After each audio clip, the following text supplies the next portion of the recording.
All right, welcome to the Bad Occult Podcast Aftercast, where anything goes, and I'm hosting. I'm Jen. Hey, this is Edward. Yes, we have demonic, satanic Edward. It's still demonic. You're still demonic. Yeah. How was it? Your first full episode. That was really fun and interesting. I was a bit shy. I was kind of doing some coping mechanism stuff myself the whole time. I see you have a coping mechanism in your hands right now. Right, I have a coping cat in my hands. Yes. And that is very helpful. He just jumped up here, but before that I had a little stuffed animal that helps. It's if you know Squishmallows, it's like shaped like that. Yeah. And that kind of like little size and shape is really helpful because Nos can take it and press it against various nerve points that are very relaxing, like pressing it against the stomach or the chest. Yeah. Is very helpful. Pressing both places in tandem activates the vagus nerve, which is something that automatically actually will relax your body. Yeah. So yeah, really, really helps. Also, just to have the hands be able to kind of squeeze it sometimes. Yeah, having something quiet to squeeze, like. Yeah. Oh, hello. Yeah, you've got something alive to squeeze because he's moved to your lap now. Oh my gosh, he's being a total stuffed animal. Look at him. Yeah, body's got a little bit of anxiety. That was not, like, full episode with Mantis. Like, I mean, that was his first time sort of running the show. First time trying to hope that there was enough muscle memory and, like, vocal memory to be able to handle that, and I think he did very well, especially considering the topic was focusing on literally anxiety, right, and other mental illnesses, but so like I think that went really well. I definitely am not going to be staying up for much longer. I feel like I'm kind of feeling the burn. A whole episode is a lot. I do feel like having Felix and Tyler bookending may help. Oh, it does help. I think that format is actually a pretty good natural format. But it was very interesting having two of us on at once. Yeah. I mean, we have that here in the Aftercast. Yeah, but it's a lot more casual here. Like, yeah. I'm usually one of the people who's up often in Tyler's body, so like it's kind of natural for me just to hang out here. So, being able to hang out while other people sort of share their views on the podcast is fun. Yeah. So I wanted to tell Mantis something. Well, why don't you say it here and then switch to Mantis? Yeah, so I need to say it here, but the thing is, it's about something he did when he was in that body. So we'll just go from here and see how the memory holds. So I looked up the thing that he talked about when it came to the honey and the flour. Oh, right. So before the podcast, Mantis was making a crock pot dish that required honey. Yeah. And so he was told by Rob that if you use the back of a measuring cup and push it into some flour, you can use it to like measure out without getting like your measuring cup all sticky, and the flour will keep it all together. Didn't really happen with the honey. Right. So what I wanted to check was, so he put the flour into the crock pot, right? No. Oh, so he had the flour in the flour bag? In a separate dish. Okay. I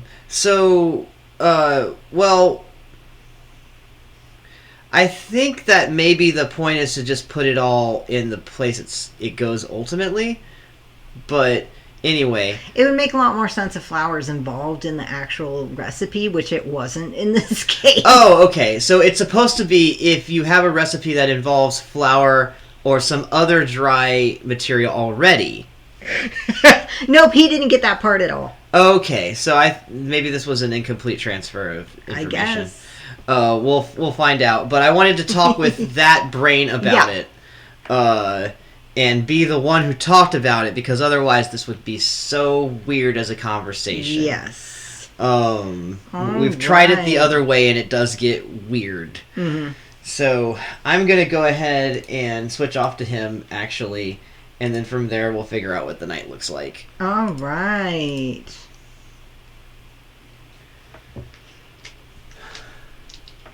So Edward is getting Mantis's trinket.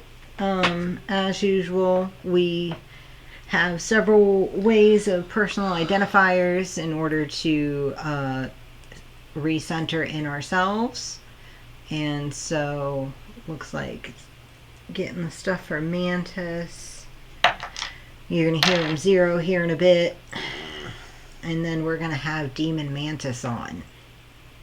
In Felix's body, no less. So this is going to be very fun. 0. Hello, Demon Mantis. I know you're finishing your 3 steps, but I still wanted to say hello.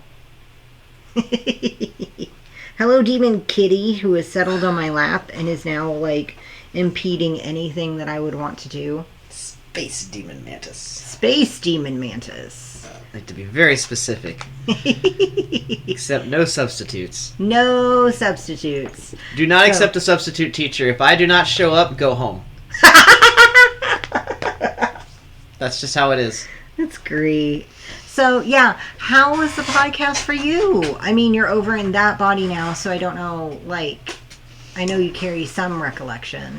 It was very fun. Yeah. It was really nice to talk about those topics. I actually, I wasn't as nervous as I thought I would be. Mm-hmm. That's been reducing over time. That's actually. Great. Yeah, you were sort of, I can catch bits and pieces of it. Just because you were so recently in this brain, and it was just like, glad that you hit all the verbal notes that Tyler's done. Like, I think it really helped that there's been 18 podcasts before this where you basically intros and outros pretty much the same. Yeah, that's in that body now, so that does help. I just, like, I'm really glad that we've been building up the support systems we've been building up. Oh, yeah. One of the things that I kind of wish that you guys would have talked about more is the support systems that you guys... I mean, Edward talked about it a little bit referencing his husband, but you have a support system as well when you're not in either of these bodies. Like, you've got people checking in on you. That's true. And it's very important that not only do Tyler and Felix have people that they can check in with, but, like, you guys have bodies too. I think you've started to bring this up, but I think got distracted or something happened. But, you know, you have people that are in your support system. Edwards has his support people. Like, you two support each other. I have a lot of people I can talk to. I actually, I have 2 different types of support system. Several different types of support system, depending on really what we're talking about. But yeah, I can come down here for certain things, and I can be on the ship for certain things. Would be the simplest way to put it. Yeah, and I really appreciate all of the different people that I can talk to, and kind of all the different places that we can, like, the different ways we can have those conversations. Like, definitely. Sometimes we go, like, you know, down here, Nos and Vos will go for a walk out, like, you know, somewhere in a park or something. Yeah. And, like, that setting is really, really nice to be in. Yes. And it's, like, a whole totally different experience. Yes. And, like, I like that you brought up different support systems for different things, because, like, I know you have a support group for hypnosis. Yes. You know, Tyler's been joking that it's for recovering hypnotists. there's really, I wouldn't call it 2 different support groups, but kind of 2 different support group modes. There's recovering hypnotist mode, and there's recovering subject mode. And there's also the secret club that gathers that is recovering self-hypnotist mode, where we all just sort of like don't quite talk about the fact that we're having to figure that one out. Right. And then, like, that is separate from mental health, but, you know, creating a good support system for one makes it easier to create a support system for the other.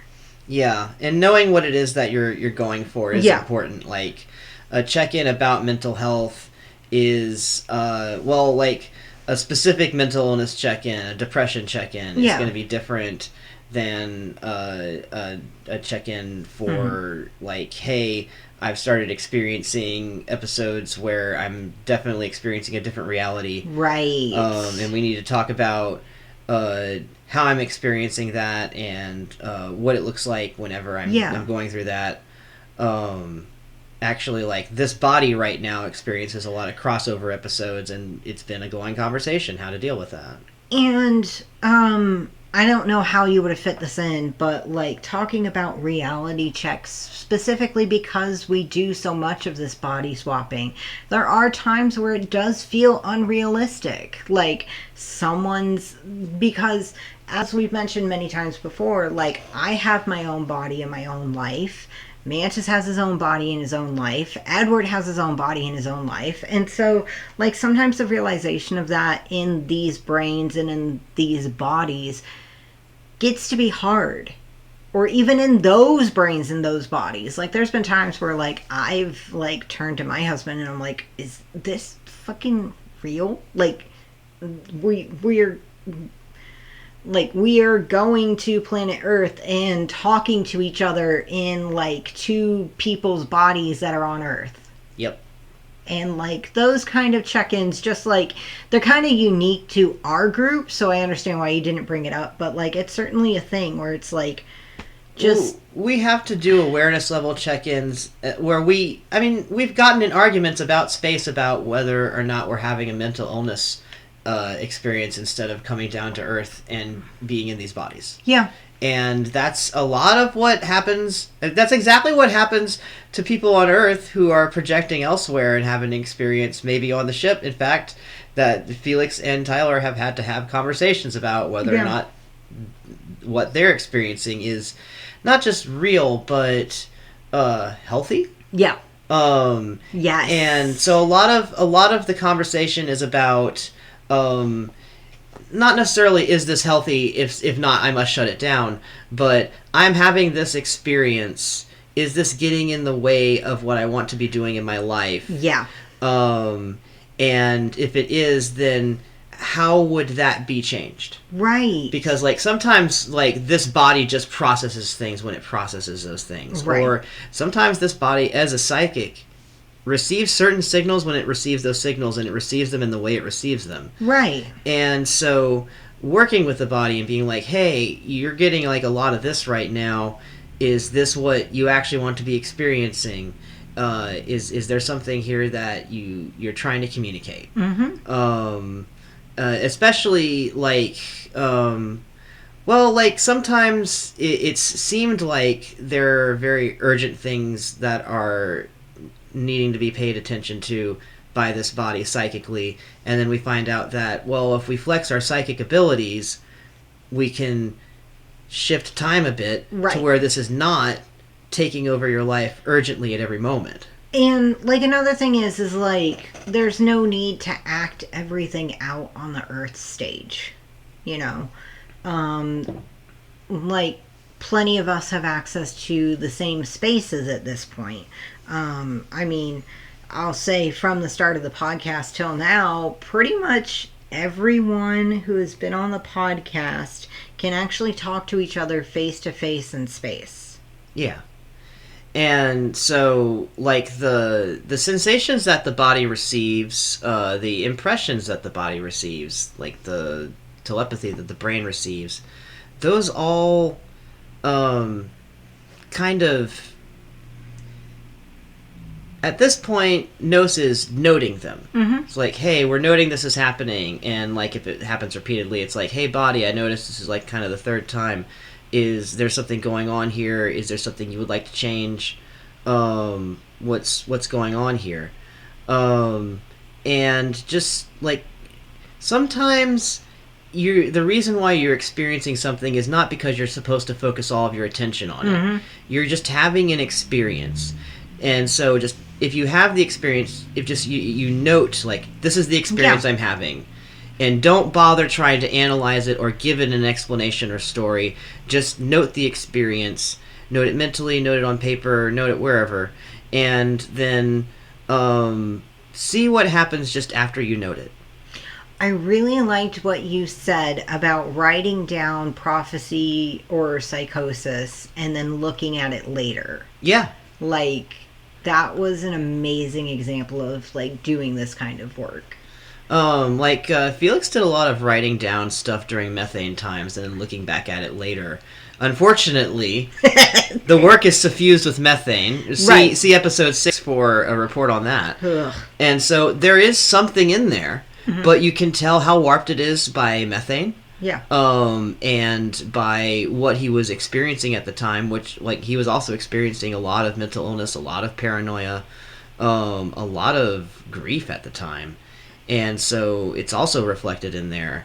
But it's there to examine because he wrote it down and he was pretty particular about dating that one. Yeah.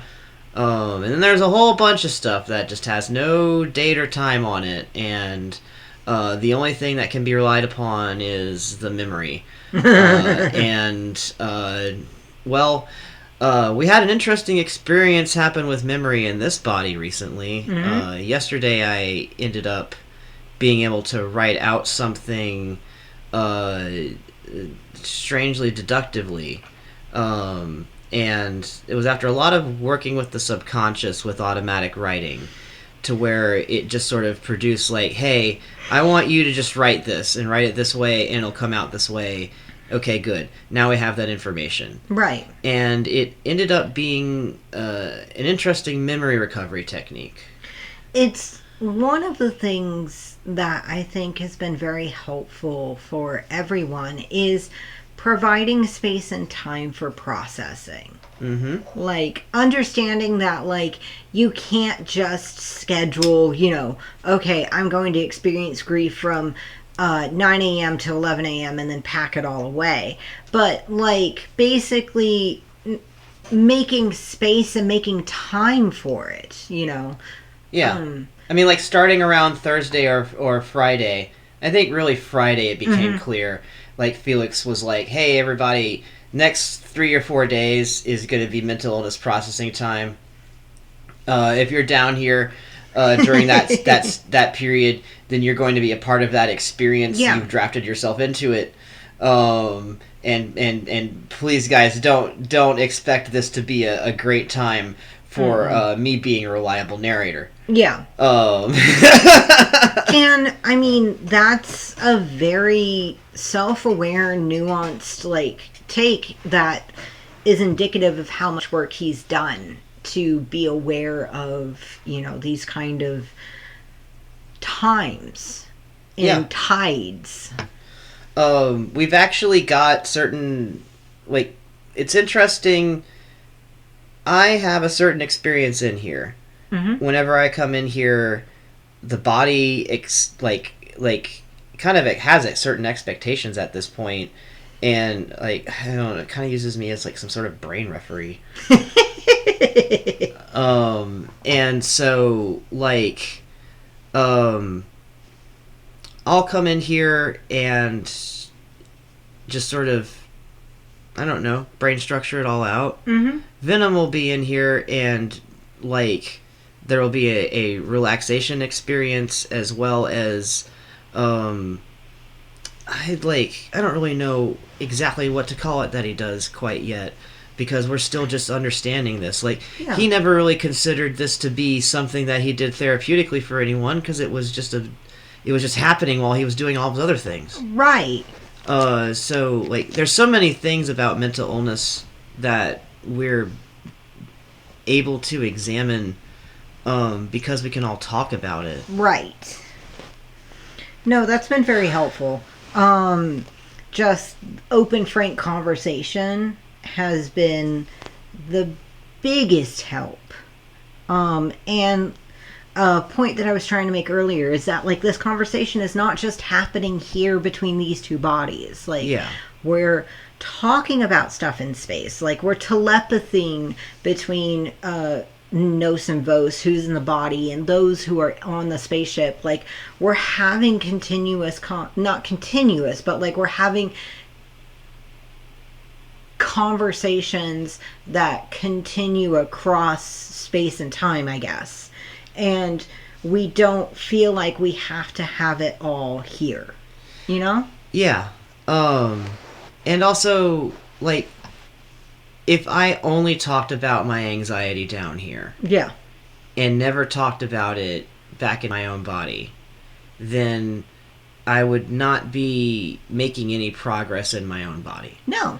And like, that's I have to carry these conversations up there. I have to go do the actual work in my own life, right? In that time, it's like it's one of the reasons why Felix tries to check in periodically, like, hey, is anything different? Because he knows that, like, we can go do things. Yeah. And, like, oh, you know, down here, we had somebody come in recently who had last come in October, and he sat in the body for a few minutes, and he was like, huh, anything happened since I was something in November? Oh, yeah, sorry about your president. Mm-hmm. And, like, you know, the check-ins. Like, what's been going on? Yeah. How are things? You know, is there anything that, you know, I was last helping you with that's changed since I was here? Yeah. And a lot of those, like, mental check-ins also give you a lot of just general information, which is very interesting. But yeah. Thank you.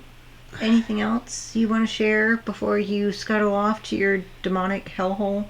I do want to scuttle off to my demonic hellhole and to my demonic wife. Oh no. I would like to state is a lot of the reason why I'm able to talk about any of this. She is a lot of my support system. Like, everybody it helps. Yeah. But Umbra like understands, like, when I'm having an episode, she understands it often before I do. Mm-hmm. And she also understands how to tell me that I'm having one. Yeah. Which it's a whole separate... There may be only a few people in your life who are able to do that. Yeah. Be able to spot it before you can, and then also know how to talk to you about it in a way that doesn't make it worse. How to get you where you need to get next. Yes. So I'm going to get where I need to get. Okay, who is going to get next? I'm going to dump Venom in here and do the body of solid. You good? Yeah, you good for it. Your wife down here, you want to be down here. Oh no. Connection exposed. I can kidnap him down to here. Because you're here down here. Alright, get out of here, you demon. I've been joking about that all afternoon. It's been hilarious. Alright, Venom's getting his various things together, getting himself settled. Haven't heard a 0 yet, but I went ahead and put his image up. 0. There we go. There we go. Let him do the rest of it. His grounding, his clearing. Oh, we finally get to be demons now that we firmly established that we weren't actually demons. That's the joke. Demon, non-demon, it's a lifestyle. It turns out that what you thought were demons were actually just demons all along. That's all there is to say on the matter. Do you think they're going to give the podcast back? No. No? No. No? Wow. Man, we're on opposite sides of that betting table. Hold on. 0. There we go. Yes, I think they will, actually. So, yeah, you weren't a participant, but I'm sure you were listening in. What did you think of the podcast episode? One of my favorites so far. Oh, it was so great. I really liked the talk on mental illness and the really clear talk on how people like us who go through different reality experiences than the norm have to work differently with mental illness. Yeah. So I have a mental illness that is very, very unique, but other people experience it. It's where I cannot see my face in certain contexts, or it drives me crazy. Mm-hmm. It just so happens that can be hard sometimes. Yeah. And like, I didn't actually understand that until recently. Mm-hmm. And so I didn't really understand what the trigger actually was. Yeah. And so sometimes you can have a trigger and not know it. Yep. You can mistake it for something else and think you're treating it, and you're not. You could actually be treating something because you could have 2 separate triggers that cause very similar reactions. Yeah. And like, it's just, it's taken a lot to actually get to where I know this. Mm-hmm. And learning about it has been like very interesting. Mm-hmm. Because like suddenly there's like different experiences that I've had that I remember that like make a lot more sense, or just have a different context now. That's one thing that has been very helpful throughout this whole thing, and I really like Mantis use it specifically for prophecy. If it makes more logical sense later, then it is actually something. You know, it's like, helpful. Psychosis, of course, like writing things down in the moment may seem like something amazing, or like this is going to like change the world, and then you look at it later and you're like, this is garbage, or like this is gibberish, or I can see where I was coming from, but the conclusion is totally wrong. Whereas for prophecy, it could just like feel similarly, you know, this is going to change my world, and then finding out later that it actually worked, you know. Well, and there's also other ways that you can write down stuff. Like, I talked about the manuals a few times, and those are actually specifically not prophecy. Mm-hmm. They're kind of stored up advice that could be deployed at any time. Right. So they're not really time responsive. They're not future looking. It's kind of like the data that you could get from a tarot card draw. Mm-hmm. Just a little bit more specified. And so I would call it maybe even just telepathically transmitted information. Yeah. And like that kind of stuff. Just write it down and look back at it over time.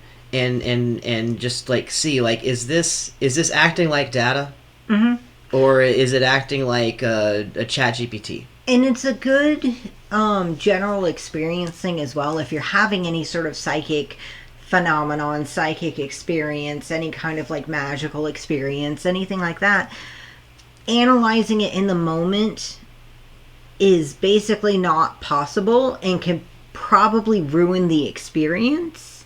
So have the experience first and then analyze it later. We actually do this with the podcast a lot. We have the podcast, and now we're having the Aftercast where we're having a bit of analysis on it, but it's more of reactions too. And then throughout the week, we'll listen to it again, talk about it some more, and actually gather data based on the experience.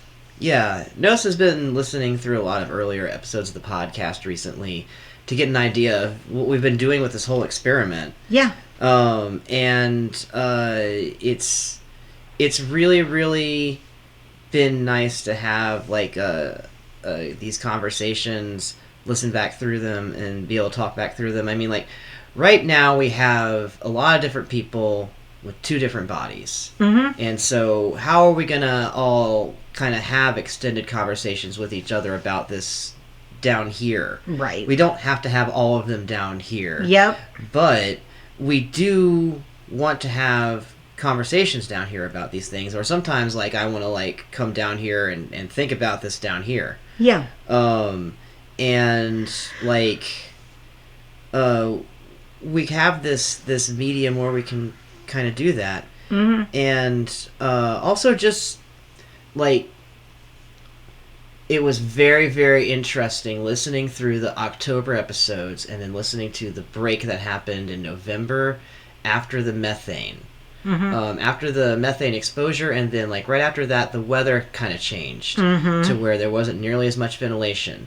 And you can actually understand the effect of methane on the whole household. Yeah, we didn't even move to a room away from it for quite a while. It's been rather recent that the December episodes after the hotel stay. Yeah. There's still kind of a swing of it, and then it starts really clearing up starting in January. And like we've got that tracker over time of like, you know, the big psychosis inducing gas that makes everybody weird about time and get really paranoid and anxious and think about death too much. Here's its effect whenever it is thickest. And it's interesting noting the things that are still consistent. I would say that it made people sloppier. It made people maybe more distracted and focused on like certain things. Like I'd say it would exacerbate tendencies that people already had. Yeah. But never anything particularly goofy. No. Which Nos was kind of like, you know, wondering like, hey, is there anything back there that's sus? And it's like, I haven't found anything sus. Like any kind of like thing that changes your mental, physical chemistry. Methane, weed, nicotine, prescribed medications, alcohol, they don't change who you fundamentally are. Like, we were taking the podcast just as seriously, Nos and Vos, during the methane time that we were when it wasn't when everyone came up with a concept. It was, before methane. I think it was in the summer and in the fall. We were walking outside a lot. We were having windows and doors open all the time because it was nice out. Yeah. So a lot of airing out. But you can hear the change in mental sort of capacity during methane times, but it didn't change anyone on a fundamental level. I would say that the thing that I was looking for was kind of like, did anybody have any factual breaks? Right. Any breaks from the actual reality that they're cognitive around them. Right. Cognitive of around them, and that's because in some extreme times of methane exposure a few years ago, we actually did have some of that happen, and not on the podcast. Mm-mm. I do not think it got thick enough this time, because last time what happened was that it was that at the same time as the sewage flood. Yes. And dealing with both at once, that is actually something to where if you're exposed to those kind of gases in too thick of an amount, you can hallucinate. Yes. And if you're under too much stress while that happens, you will just have a total stress break. And the stuff that your mind does to get you through that will probably not have anything to do with any reality, including the alternate one next door. So, yeah, that's very important to point out, is that, those, I will say I haven't had anything like the psilocybin, sativa, or not salvia. Salvia, anything like that. So I don't have any experience with those kind of reality altering drugs. But like a lot of the time, the reality alter doesn't really, it helps you break, from what I understand, it helps you break through some like mental or physical or body experience where it's like you stored up PTSD, or you've got this like mental illness like anxiety so bad that you can't break through yourself, and it's supposed to help with that. But like, again, it doesn't change fundamentally who you are. Noah's has been on salvia. Mm-hmm. Now with salvia, I would not say that you like, if somebody's trying to treat a mental illness thing with salvia, just a precaution. Some people can react badly to it, so do some research first. Yeah. To see what the side effects can be, and if you want to chance whether you're in the low percentage of people who have them. Nos did not. Just one moment.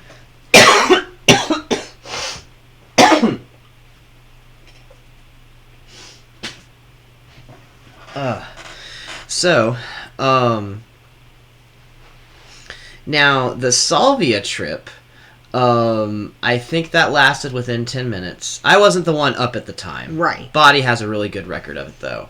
And I would like to talk about the salvia trip to give you an idea of what happens on hallucinogenic drugs and how that experience is different than like the methane psychosis, and also different than like if somebody has like a medical psychosis or a one-time panic stress break from reality type of psychosis, which is his own thing. So on salvia, there was actually kind of a range of effect. Salvia is an actual flower. Mm-hmm. And I believe that it was smoked in a pipe the same way that you would smoke weed. Mm-hmm. And so Felix took the hit, and then within, I'd say 30 seconds, he was already feeling the effects. Within a minute, he was full on into the psychedelic effects.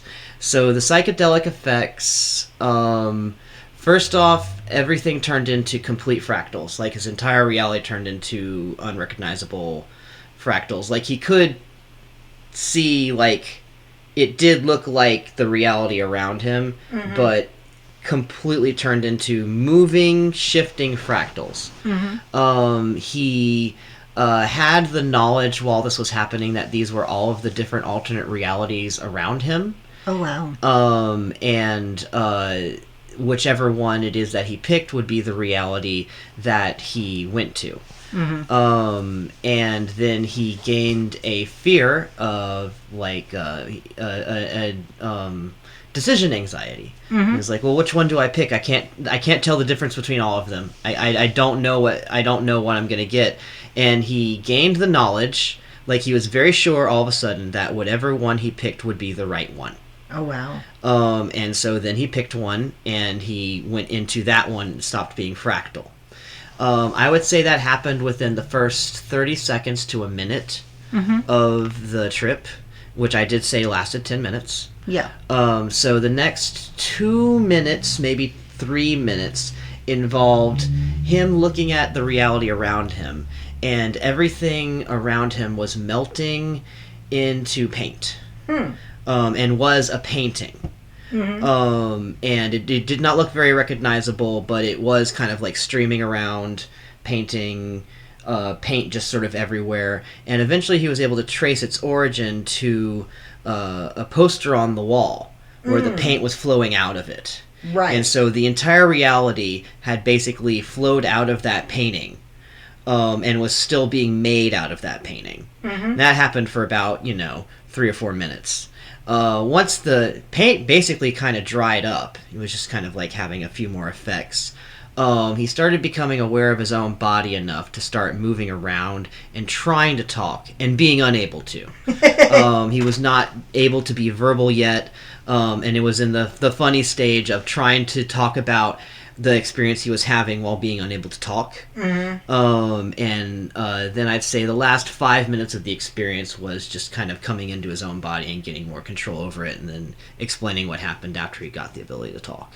Wow. So that experience is a very psychedelic drug experience. It has a beginning and end that are very clear.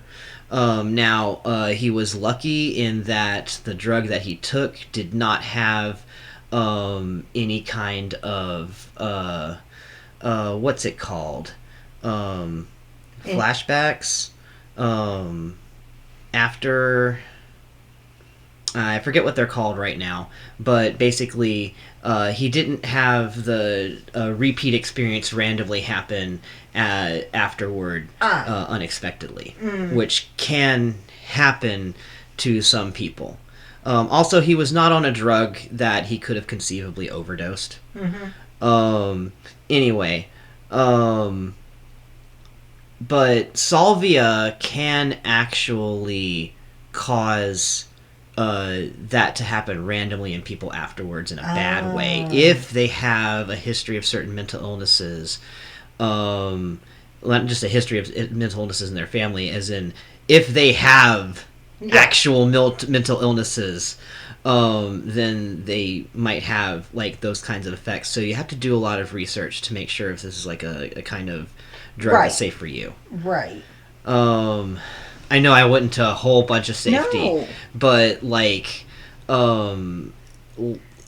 these kinds of things you really, really have to research, because that one salvia trip, until Felix took that, he had never taken a hallucinogen before, and it completely changed his life experience. Right. Like he had that whole choosing realities thing. The fractal meltdown, all of that. He was able to experience his entire visual capacity melting down and rebuilding itself live within 10 minutes. And he was able to just like do that on purpose and then have it stop. Right. Which is the exact opposite of mental illness. Yes. So that's one way in which it can be therapeutic. Yeah. Is just that you like do it. It starts, and then it stops. Right. But I've heard like therapeutic applications of things like LSD. Like, LSD would be very similar. So LSD does often have flashbacks. Right. That is where it differs from the experience that Felix had. Yeah. Yeah, like, drugs can be helpful in this area, but again, you have to really know yourself in order to do this as safely as possible. I mean, even, like, with depression and anxiety, like, we're using St. John's wort for, like, some of that kind of treatment. Yeah. And having to be aware, because long-term use of St. John's wort has other side effects, like, could cause problems, but occasional use is fine. So basically, like, when one or both of us are feeling particularly depressed, we're like, hey, we're going to try a couple of days of St. John's wort, and then we're going to move to a herbal blend that doesn't have that and see how we feel, you know, not just constantly hitting it. And that's with a lot of the herbal stuff that Nosovos have been doing. It's been a lot of, like, notating the experience, making sure that, like, everyone's okay with it. Also doing the research ahead of time to make sure that, like, nothing that we're ingesting is actually poisonous or, like, dangerous for us. Is very important. Do your research. Do the basic research, please. Don't go out and try to eat a random mushroom and say it's psilocybin. Did he forgot to get a donut again. All right, I'm going to say it. Someone check up on Mantis to see why he is forgetting to eat his own donuts. This is sus at this point. Yeah. There we go. But, I think it's a personal awareness that makes those kind of like hallucinatory experiences more valuable, you know. Mm-hmm. Also, studying up on it and dealing with any anxieties that you have ahead of time will also help, because you don't want to take a bunch of anxiety into something like that, because I've read a lot that like your trip is really dependent on your mental state, and if you're like very, very anxious or worried or depressed about something, you're probably less likely to have a good time. That can have an effect. Mm-hmm. It depends. Sometimes the drug you're taking is because you have anxiety, so that might not be the thing that does it. But it really depends on also the way that you're taking this, like the situation. You need to feel secure. Yes. One thing that Felix managed to do is that where he did this at the time, he trusted the people he was with. Mm-hmm. And at the time, they were able to provide a secure environment for him. Right. So because he had that, he was able, like, his subconscious was able to be like, all right, the body is safe for the next 10 minutes. We can just break down all usual conceptions of reality to have an experience. I'm fine with that. Let's go. Mm-hmm. But if the body wasn't fine with that and decided to stay at full paranoia alert, that would have turned into a bad trip. Right, because you're basically fighting against yourself. You're trying to activate your survival instincts while experiencing that sort of thing. Oof. Yeah, that's not good. It's not good, and the thing is, you really don't want the body moving around when you're having a psychedelic experience. Right. You're trying to make sure that it just sort of sits there for about, for the duration of the experience, which, like, in this case was 10 minutes. Mm-hmm. And that's why if you do any of these kind of drugs, like Felix had 2 people there with him. Mm-hmm. You want someone who is experienced with helping somebody through a trip. Yeah. And also has experience going through it. And you also want another person with them who is competent at helping. Yeah. They need to be able to push a body down. Mm-hmm. They need to be able to make sure you drink and eat. They need to be able to recognize if you are showing physical signs of distress, do basic CPR, and be able to call 911. Yeah. And you need to do this within reasonable distance of a hospital. Yes.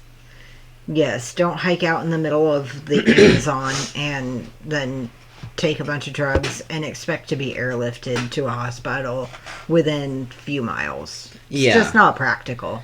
There's, if you're... Consider the experience that you're building. If you already are going to an exotic location, you probably don't need to bring too much to that other than the exotic location and, a little bit more. If you're going to go through a very deep hallucinogenic experience, then find a very safe place to do that. Get some safe people to do it with who have experience and have a good time. Yeah. Cool. I'm like the very drug-friendly dare cop. If you're gonna do it, just please do it safely. Yeah, I don't like being like one of those parents who's like, oh, if you're gonna drink somewhere, drink at home, because that's actually an unsafe sort of social experience to build up. But if you are going to be doing recreational drugs that have already been deemed safe for the public to generally consume, then do it in the most safe and secure way possible. It's good for you. Safe and sane. Safe, sane, consensual. Yes. It's not just for sex. That's right. It's for everything. So, look, I'm going to bring Mantis back, and he's going to eat a donut.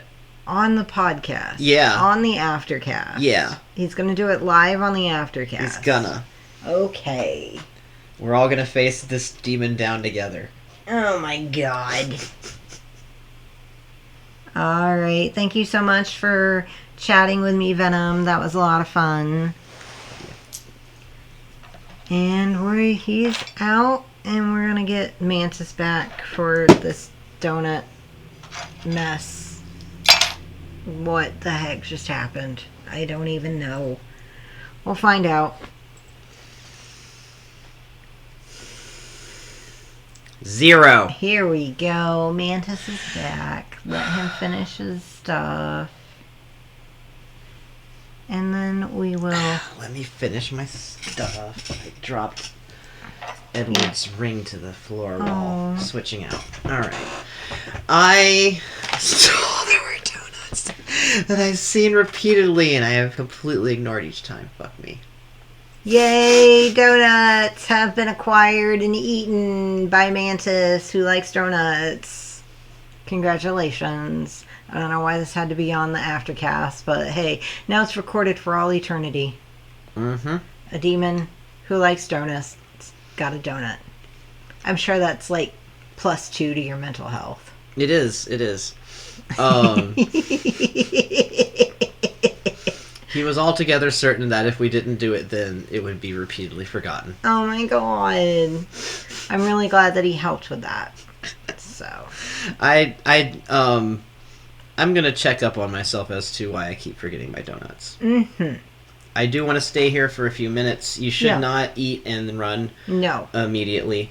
All demons out there. At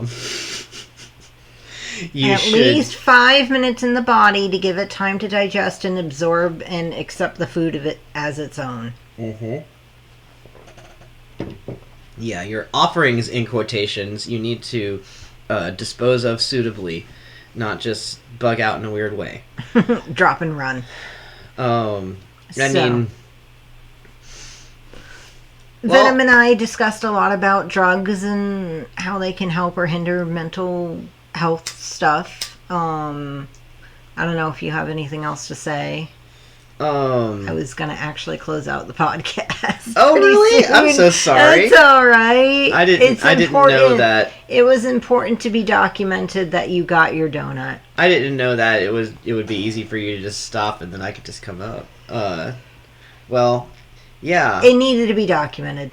I don't know. I find it interesting that we sort of joked around with the demon stuff this time around a lot more because the conflation with demons and mental illness. Yeah. But also when people have experiences like Felix and Tyler have had, it is very easy to explain that away as demons. Mm-hmm. It is very easy to explain away as mental illness. Mm-hmm. They've taken a very scientific approach, a very self-analysis. Yes. Track the data, get an understanding, and develop your own understanding of what is happening approach. And that's how you have to do it with mental illness. Mm-hmm. With pretty much anything that you want to factually verify. Yeah.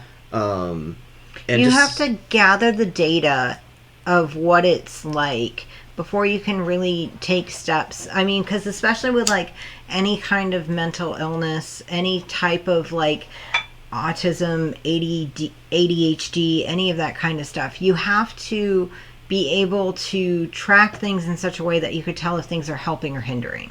It doesn't have to be so granular as like typing stuff into an Excel spreadsheet, but at least having enough self-cognizance to be like, okay, I have chewed my fingernails 3 times this week. Yeah. And also notice what your feelings are when this happens. If this is kind of like bridging together the psychic experience and the data collecting experience. If you notice that your feelings are always the same way whenever you have this type of experience, that's important. That's a part of your experience. If you notice your feelings are always the same way whenever you get true data, and you don't have that feeling whenever you get weirdly false data, that's a part of the experience. Record that if you want. Note it. Definitely note it, because this is your body, your subconscious, your brain, your mind trying to talk to you and let you know things. Yeah. And that's a part of like knowing yourself. That's how you understand. Like, we only call it a mental illness because it's making it difficult for you to do what it is that you want to do in life and need to do in life. But it's basically a mental status effect that you're experiencing. Ooh. And, like, do you need to mitigate it? Do you need to change it? Do you need to simply understand it? You know, it's just like, I feel calling it a mental illness assigns it to a doctor immediately. And, you know, that's very self-serving for me because I am a doctor. But it does automatically assign it to a certain profession to take care of and also to be an expert on it. Ooh, that's a very good point. Yeah. Like, you can't be an expert on mental health unless you are a doctor. I'm sorry to tell you. And, like, that, it's kind of a big, you know, it's a big posture. It's, you get to be an expert instead of the person who has the body. Unless they also are a doctor. And then you get to argue. So, calling it a mental status effect, I think helps bring it back into, like, this is happening to you. It's your experience. It is you. And, like, what do you want to be happening? Can you tell what is happening? Is also an extremely important question to ask. If you can't tell what is happening, that is the first step. Like, get the support that you need to while you can't tell what's happening. Once you can tell what's happening, decide whether you want that to be a different experience. Right. Hey, great. Now I think I have digested the donut. Yay. I'm going to ride this one out and just be here for afterwards. Well, thank you so much, Mantis, for helping host the podcast today. Thank you to everyone who showed up for the podcast and for the Aftercast. And I've been Jen. We'll have an Aftercast after the next Bad Occult podcast. I've been Mantis. I'll see you then. Later.